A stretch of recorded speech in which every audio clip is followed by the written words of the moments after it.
Norman to move motion number 3. Thank you very much indeed, Madam Deputy Speaker. I beg to move that this House has considered the Russia Sanctions EU Exit Amendment number 11 Regulations 2022, a copy of which was laid before this House on the 14th of July. The instruments before us were laid between the 14th and the 20th of July under powers provided by the Sanctions and Anti-Money Laundering Act 2018 and make amendments to the Russia Sanctions EU Exit Regulations 2019. Madam Deputy Speaker, as you will know, and as the last debate has demonstrated, this House stands absolutely resolute in its opposition to this illegal, aggressive invasion of Ukraine by Russia. In coordination with our allies, the United Kingdom continues to play a leading role in introducing the largest and most severe economic sanctions package that Russia has ever faced. The measures we are debating today are designed to isolate Russia's economy still further and to target key industries supporting President Putin's illegal war in Ukraine. They are somewhat technical. I hope the House will forgive me if I go through them in a little detail. The first set of regulations I will cover are the number 11 regulations.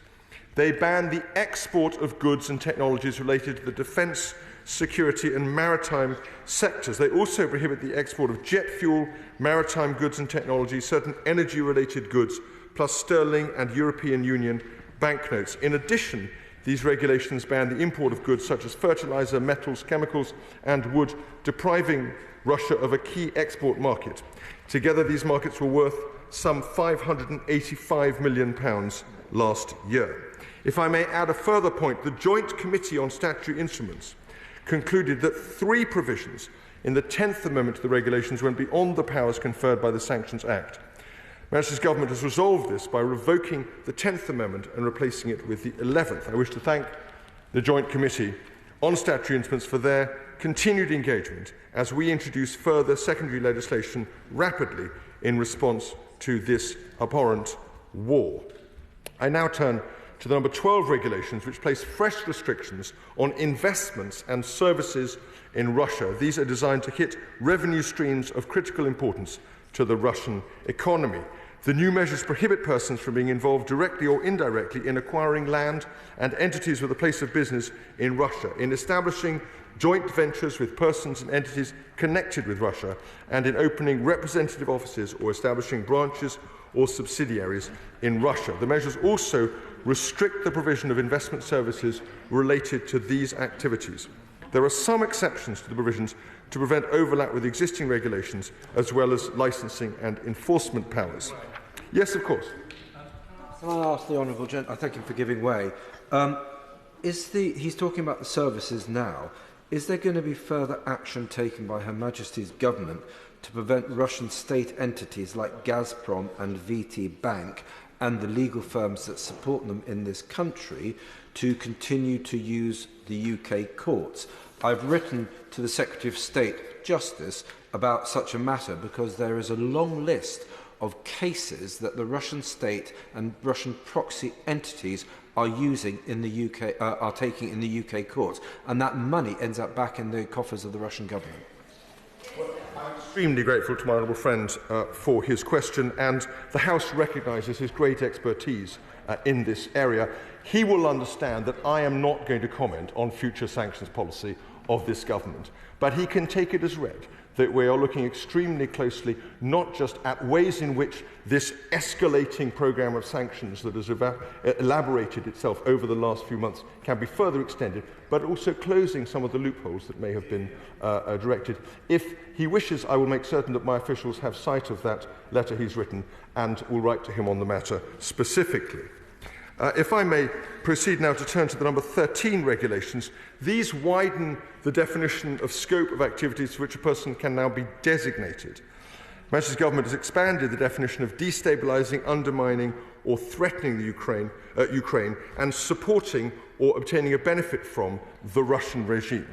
This brings into scope many individuals and entities in the Russian government, its agencies and its armed forces. The number 13 regulations make minor amendments to the definition of being involved in obtaining a benefit from or supporting the government of Russia.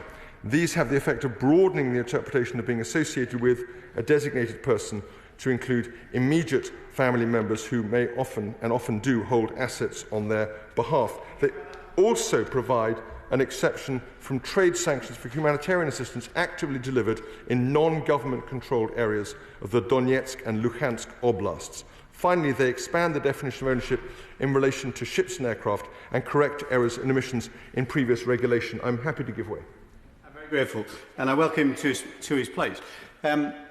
He mentions family members that are associated with sanctioned individuals. He will probably be aware of the case, but probably won't be able to comment on it. Alisher Usmanov, who is sanctioned by the UK, EU and the US, but has basically passed on all his wealth, or some of it anyway, 2.1 billion, I think, to his sister, who is outside the scope of our current sanctions regimes. Will his tightening up of sanctions, which I welcome, basically mean that we can go after people like his sister as well and hurt the assets she holds on his behalf? As he has brilliantly anticipated, I'm not in a position to comment on any individual case. But what I can say is that these powers of designation as to travel bans and asset freezes now have a significantly wider scope to include family members, and I take the point he has made in relation to that specific individual. I'm sure my officials will have noted it, and I thank him for his intervention. The fourth and final set of regulations, Madam Deputy Speaker, is Amendment number 14. These regulations introduce further trade Statutory Instrument number 14.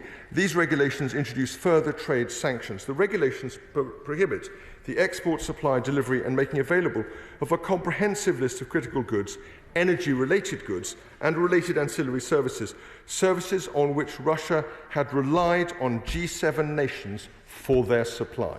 These goods had a combined market value to Russia of £365 million last year. The instrument also bans the import, acquisition, supply and delivery of Russian coal, entering into force on the 10th of August. This is on top of prohibitions on the import, acquisition, supply and delivery of Russian oil, which will come into force before the end of this year, and of the import of gold that directly or indirectly originates in Russia, which entered into force on the 21st of July. Ancillary products and services on coal, oil and gold exported from Russia are also prohibited. A further ban covers the provision of business and management consulting services, public relations and accounting services to persons connected with Russia. Madam Deputy Speaker, these hard-hitting new measures continue the government's project of ratcheting up the pressure on Russia. We will continue to do this in close concert with our allies until Putin ends his illegal invasion of Ukraine, and I commend these regulations to the House. Yeah. The question is motion number 3 as on the order paper. Shadow Minister Stephen Doughty.